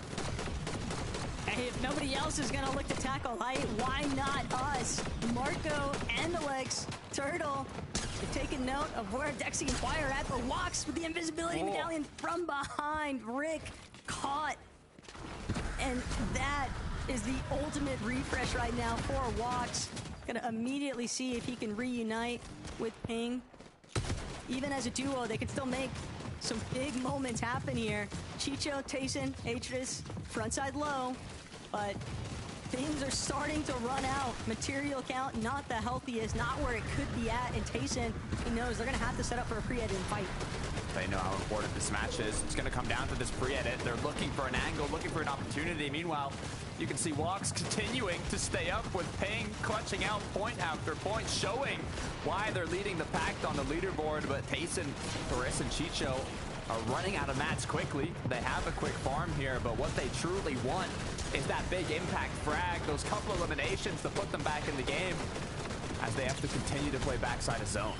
But look at Tayson, he's getting the chunks out of everybody's HP playing through the low ground. Walks though, just a menace, looking to play spoiler. Who's gonna be caught next here? Ping, he recognizes the fact he can't rescue his teammate from Srapt, and Srapt somehow managing to escape from inside of the box here. But all eyes onto Panzer and Seti. They're still trying to see if they can make something happen. Heading straight for the high ground now. Yapko, Walks still underneath, finding even more eliminations, and Walks everything in his power, but it's gonna come up short against Andalex. Panzer, Yapko, and Seti, now one of our healthiest teams on the high ground. Seti's gonna drop. They need a material refresh, but really what he's after, he's looking to cause a catastrophe. He just needs to apply any kind of damage, any kind of pressure onto the teams underneath.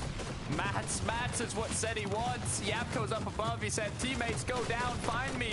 Anything I can use to maintain this high ground. The issue is, there's a full trio down below. It's Tayson, Chicho, Haris, and they're going extra aggressive now that they've already picked up those materials, making sure they can claim the front side of zone. These players are going to slowly drop down onto them, but it looks like there's another trio below as well. Andalex, Marco as a duo in the mid ground have to figure something out. The med kit's not going to be enough. The French trio still up and running as Andalex is left as a solo. And that's even more material that they'll have to work with. Snazy, Clement, Ice. Clement staring down Tayson on the other side of the wall, but he's not going to be able to break through just yet. Looking now towards that ultimate low. He's spotted a couple of players, but it's all down to Tayson. Letchis and Velry, they're going to turn this one in their favor. Astral has to play for the Chug Jug, and Clement knows it, immediately punishes him, immediately challenges him. That's going to be his second Chug Jug now left to work with through. Atris, Chicho, Tayson, all the while holding things down. Velry looking like a madman out here, trying to see if he can prevent Tayson, Chicho, and Exodus from having success, and Clement still playing for the Chug Jug, but there's so many medkits, like you just called out, Takada. This is looking like a heal-off. Last time Chicho had no medkits, all he had was that mist for him, but now he's looking to see if it's going to be enough. Seti's still up above. Yapko gets cracked. One more use of the med mist as he continues to find another shot. As he drops down below, misses the initial one, gets knocked down. Haris falls shortly after, and Panzer Seti now need to find a way to close this out. But the damage may have already been done. Panzer's holding on to 2 of those med mist grenades. He's also got the misform to work with and a couple of med kits. So even through all of the healing that Chicho has been begging for this other team to please just go down already, but the resource favors Panzer and Seti. As long as Storm Sickness doesn't play a part here, and I doubt it will, Panzer still has 2 med kits. Chicho forced now to use a tick out of the misform. Just gonna take the charged battle overhead, but he knows it's the end of his run here, and Panzer will bring this one home. But this is what we are after, Takada. Seeing Seti, Yapko, and Panzer punch their ticket to the Major 3 Grand Finals. Puts a smile on my face. There was 2 trios I talked about going into this game. It was Tayson that was just on that cutoff of qualifying, barely outside, and it was Seti, Yapko, and Panzer. There were just a few points in qualifying range. Both trios now went head-to-head in that first place versus second place battle, but in the end, Yapko, Panzer, and Seti closed it out, securing them a spot in the major finals. We got to go back to the desk to break that down. Thank you so much. A new era has truly begun for Seti. We'll be seeing him and his new teammates in the Major 3 final. And it's good to see all 3 of them making it truly to the end game and pretty much sticking the landing. A really exciting heel-off at the end there, Levin. Yeah, really well played from these guys. Another game where they played for height. This time they were able to keep it successfully, ward off any of the competition for it. And look, I know we bigged up Seti and Cammy and we celebrated them as a duo and what they've done together. But maybe it's time to start some rivalry because look, Seti's made it through now. Over to you, Cammy, tomorrow. Let's see what you can do, brother. I want to see it. I want to see it. I want to see who's going to qualify, who's going to come through now and actually qualify for global championships now at the end of the year. This game, though, in particular, I think it's sort of the first time we've really seen High Ground really just be so dominant and successful as well. You could sort of see they were really efficient with it as well. Only 4 eliminations at this point, so they were really efficient with their materials. Of course, we saw, I think it was Seti dropping down a little bit earlier on in that end game to try and get refreshes. And I was like, why are they both staying up here? I was kind of expecting Seti to go down and try and fight out, but of course they had those med miss grenades, which allowed them to both stay alive. They didn't even need the med kits at the end, so really well played from these guys. Fantastic to see Chicho finding himself in yet another 1v1 situation as well. We were talking about going into that game that Tayson's trio really needed a strong victory. But we have to take a short break before we can talk to you about that in more detail. So, Fortnite family, we'll see you in a few.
Before the break, we got to witness Seti and his new teammates book a spot in the Major 3 finals with a victory royale. So sadly, we won't get to see them play in the last game of today. And it's a really important game. As I mentioned earlier on, we are going to see some of our trios end their season with us in Group 2. No one wants that to happen. However, the competition is satisfyingly strong tonight. And we have to say, Mini Miner, it's been a particularly strong showing from our French trio, Ice, Snazy and Clement. Yeah, I'm just thinking back to that Clement solo clutch earlier on, you know, keeping them in it, keeping them in the running, ensuring that they're still up on that upper echelon of the leaderboard, keeping themselves inside of the qualification range in terms of consistency. And this was a game now where they were all together, they were playing really well, and this is just showing what this team can do. They're fighting, Levin, to be in those major finals, and then, of course, in those global championships. Yeah, no, I've really been impressed with how these guys have been playing in some of these games. I think you look at a game like this, and if they are able to make it to that major finals next weekend, I'd love to see them play more like this, right? And be a threat, be a force, be a team that, you know, you can't have on your same layer, because you're going to get big problems with them there. So really nice to see these guys finding a bit of form, finding a bit of momentum to pick things up. Yeah, and I think it sort of brings me back to the old sort of trio days of maybe Clement, Floki, the Sipdos, low ground, fragging out, just doing what they do best. And it seems like that if they can continue that sort of brand of Fortnite, maybe we'll see that be a little bit more successful for them as it comes to the major finals, because this was really, really nice for them all staying alive all together. Of course, couldn't close out the win, but I'm sure we'll have a look at the leaderboard very soon. I'm sure they won't mind too much when it comes to just staying consistent, because that's all you need to do. The more French trios who qualify for Major 3, the better. In Major 3 Grand Finals, the better, in my opinion. We've got 2 other strong French trios in Podesai's trio and Akira's trio coming up tomorrow. But the way that Clement is playing tonight, I am looking forward to seeing them in that major final. We've got to talk about the teams that are in contention for the consistency points tonight. The way that Chicho, Tayson and Hatris were playing in that last game, you wouldn't be blamed for thinking that they've been playing that way all night. They're looking so smooth and confident. They have been unlucky at times, however, Mini Miner. Yeah, I mean, I said it actually going into this game that they had a bad first game, clutched up a second in the second game, bad game 3, now they've clutched up a second in game number 4. What's going on with these guys right now? And it's always a sort of Chicho solo clutch there at the end. So if they can just continue that, they'll be absolutely fine. I'm not quite sure what's going wrong in those games where they're not doing so well, but they're making up for it, Levin. It was an excellent response. It was the response they needed. And it's the kind of game we knew they could have, right? Which is why I said, you know, I wasn't worried about them. That game gives them a comfortable position to be in for this final game, but you can't be too comfortable. You know what I'm saying? They still got to lock in and perform here in game number 5. There's one more victory royale up for grabs. Do we think that Malibuca's trio is finally going to take it? They've been making those end games and performing so strongly. It's strange that's eluded them so far, Levin. Well, look, this is what I asked for, so I'm not going to sit here now and start critiquing them, going, yeah, aren't they winning? You know, like I was telling them, I was saying I didn't want them to win until, you know, the final one. Look, regardless of whether they've got the win or not, their performance today has been top. Absolutely top. They've played really well. They've played like themselves in a lot of these games, and even though there's things to work on and improve going into next weekend's final, they've shown a good account of themselves. And yeah, to wrap it off with a win, I think would be a nice for them in terms of the vibes of the day. But all in all, I've been impressed with them regardless. Yeah, these guys are just levels above the rest of the lobby when it comes to these end games in particular as well. There always seems to be that one team in these groups that just seemingly don't get a win, but just performs so much better than everyone else. The consistency at making these end games as well. They just haven't been able to get the win, which isn't necessarily a bad thing. They've had more practice at this level. They've been able to refine what they do best. And now, yeah, as you mentioned, that would be perfect for them to get a win here. Well, we are ready, my friends, for the final game of Group 2. Everything on the line for a lot of these trios, so let's head back to Taco and to Carter. Thank you, Frankie. Literally everything on the line. It's the last major for these players to have a chance at qualifying to the Global Championship at the end of the year. Like Levin was mentioning, Malibuca, Wox, and Ping are leading the pack, but the cutoff to qualify through consistency is 129 points. And it's going to shake up in this last match, Taco. I think the bigger line for all these teams to keep in mind is they don't want to end up in the